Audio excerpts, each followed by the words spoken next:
Bienvenidos a su programa Notas de Elena G. de White, Escuela Sabática Inspirada, con su servidora, licenciada Natalia de Martín. Bienvenidos a esta nueva semana, lección 4, un pacto eterno. Espero y estoy segura de que la vamos a disfrutar.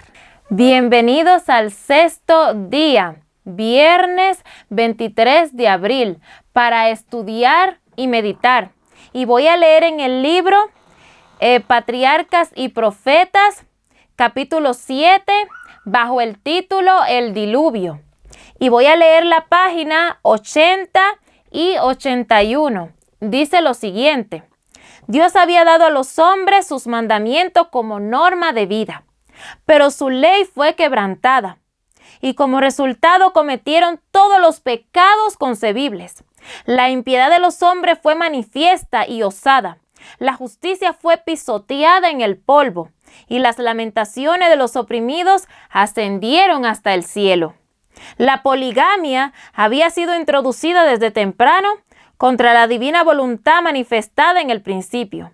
El Señor dio a Adán una mujer, revelando así sus órdenes. Pero después de la caída, los hombres prefirieron seguir sus deseos pecaminosos. Y como resultado, aumentaron rápidamente los delitos y las desgracias. No se respetaba el vínculo matrimonial, ni los derechos de propiedad.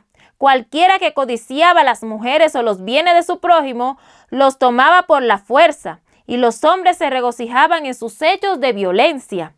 Gozaban matando a los animales, y el consumo de la carne como alimento los volvía aún más crueles y sedientos de sangre, hasta que llegaron a considerar la vida humana con sorprendente indiferencia. Y me detengo aquí, mi querido hermano y hermana. Vemos nosotros la condición que estaba reinando en los antediluvianos.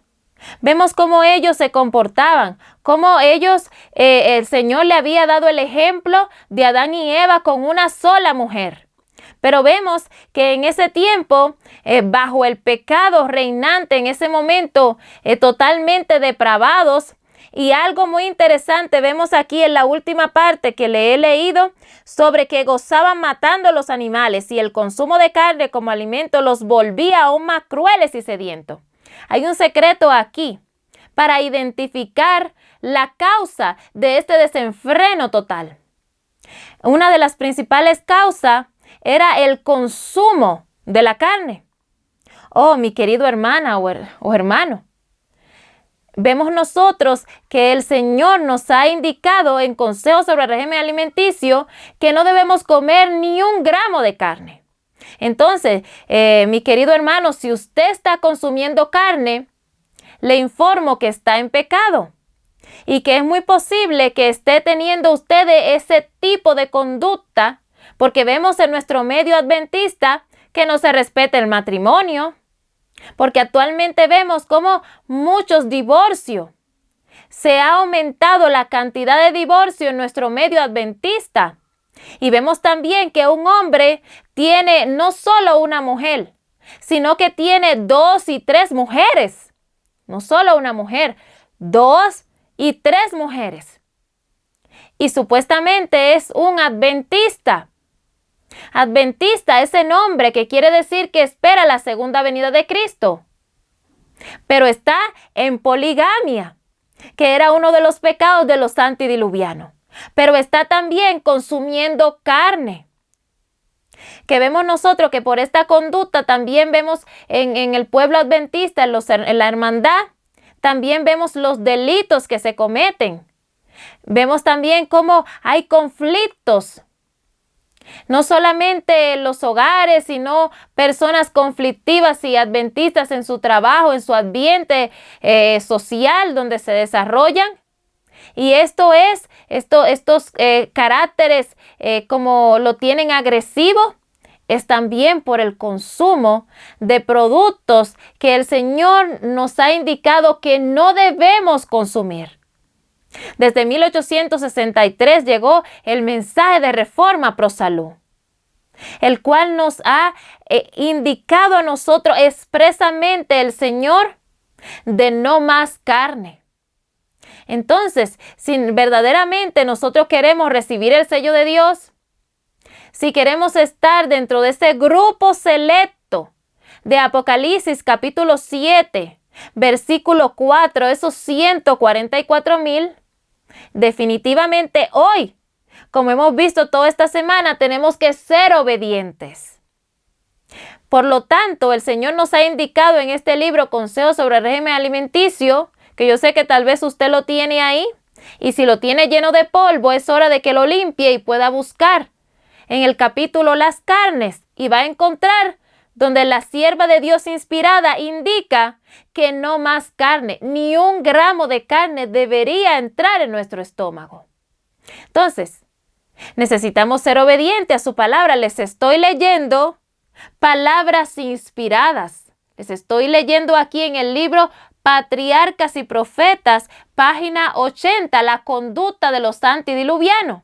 Y les estoy recomendando en el libro Consejos sobre el régimen alimenticio sobre que ni 1 gramo de carne debería entrar en nuestro estómago. Vemos expresamente aquí que los pecados de los antediluvianos, vemos 2 tipos de pecado porque eran muchos, pero aquí vemos los 2 tipos principales que habían allí. Estaba la poligamia y estaba también el gozo de ello en matar los animales y en comer de los animales. Culmino con la cita de la página 81. Dice lo siguiente: en medio de la corrupción reinante, Matusalén, Noé y muchos más trabajaron para conservar el conocimiento del verdadero Dios y para detener la ola del mal. 120 años antes del diluvio, el Señor, mediante un santo ángel, comunicó a Noé su propósito y le ordenó que construyese un arca. Mientras la construía, había de predicar que Dios iba a traer sobre la tierra un diluvio para destruir a los impíos. Los que creyesen en el mensaje y se preparasen para ese acontecimiento mediante el arrepentimiento y la reforma, obtendrían perdón y serían salvos. Vemos aquí, me detengo un momento en esta parte. Como vemos que el Señor siempre nos da a nosotros oportunidades de reforma, de preparación, tenemos un tiempo de gracia. Y vemos que ese tiempo también lo tuvieron los antediluvianos. Y el Señor escogió siervos fieles en ese momento que eran diferentes a la conducta de los demás rebeldes. Escogió ahí a Matusalén, a Noé y a muchos más que predicaron. Esa fue la orden: comuniquen lo que voy a hacer. Y ellos cumplieron esa orden. Pero voy a seguir leyendo. Dice: no había repetido a sus hijos lo que Dios le había manifestado tocante al diluvio. Y Matusalén y sus hijos, que alcanzaron a oír las prédicas de Noé, le ayudaron en la construcción del arca. Dios nunca envía juicios. Nunca ha enviado juicios sobre la tierra sin antes enviar advertencia. Porque ¿qué Dios sería Él? ¿Un Dios despiadado? Claro que no. Dios es un Dios justo, un Dios misericordioso, pero también es fuego consumidor. Porque por eso vemos que el Señor cumplió lo prometido. Vemos que cayó mucha agua y muchos perecieron en ese momento. Entonces, esos que obedecieron a Dios, esos fieles a Dios, el fiel Noé y su familia, fueron preservados, fueron salvados de la ira de Dios. Para este tiempo también, el Señor ha pronosticado juicios sobre la tierra, empezando por la casa, la iglesia. Te lo reitero nueva vez. Durante toda la semana te he hablado acerca de Ezequiel capítulo 9, versículos 5 y 6. Es lo primero. Es la preocupación principal que tenemos que tener nosotros como pueblo de Dios en este tiempo, el Israel moderno. Porque el Señor va a establecer sus juicios en la tierra, pero primeramente por la casa. Y hay dos requisitos principales que tenemos que nosotros cumplir como hijos de Dios. Y se encuentran en el mismo libro de Ezequiel, pero en el capítulo 9, el versículo 4. Es gemir y clamar. ¿Qué es gemir? Es estar en constante oración. Es levantarnos a las 3 de la mañana como lo hacía la hermana Elena. A orar, a pedir perdón por mis pecados, por los pecados del pueblo. Pero también interesantemente, estando nosotros ahora en el gran día de la expiación, Mensajes Selectos, tomo 1, página 145, tenemos nosotros también que estar ayunando, porque en el día de la expiación, en el tipo, tenían que ayunar. Y ahora en el gran día de la expiación, en el antitipo, ¿qué tenemos nosotros que hacer? Puede escribir en los comentarios, yo ayuno, yo estoy ayunando. Porque su sierva de Dios, la sierva de Dios, su amiga, su hermana, está ayunando. Entonces, ¿por qué yo estoy ayunando? Porque estamos en el gran día de la expiación. Y si usted lo está haciendo, ponga en los comentarios, yo estoy ayunando. Eso es parte de gemir. Pero hay otro requisito que es clamar. Clamar es alza tu voz como trompeta. Denuncia a mi pueblo su rebelión y a la casa de Jacob su pecado. Tenemos que alzar la voz. Pero usted no puede alzar la voz si usted no tiene conocimiento. Entonces, en síntesis, durante toda esta semana hemos visto grandes hombres en la Biblia. Grandes ejemplos de fe y de obediencia. Hemos visto el ejemplo de Abraham, de Jacob, el ejemplo de José, el ejemplo de Daniel, el ejemplo de Noé que les acabo de leer, de Matusalén, el ejemplo de Enoc que caminó con Dios.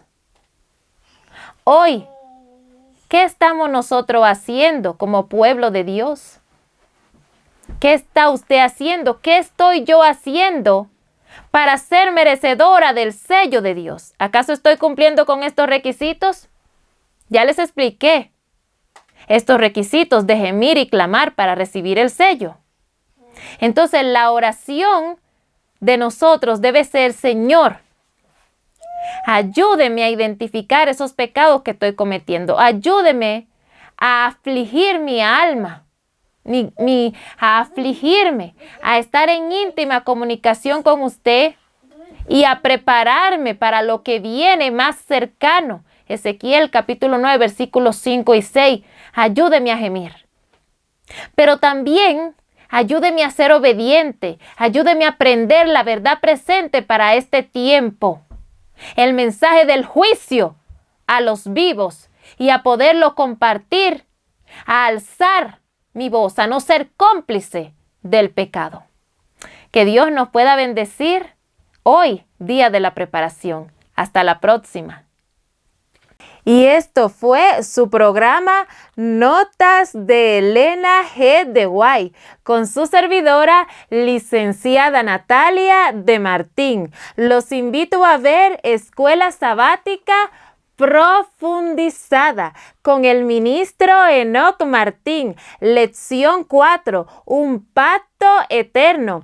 Dejaremos el enlace en la descripción y comentario para que usted lo pueda ver junto con su familia.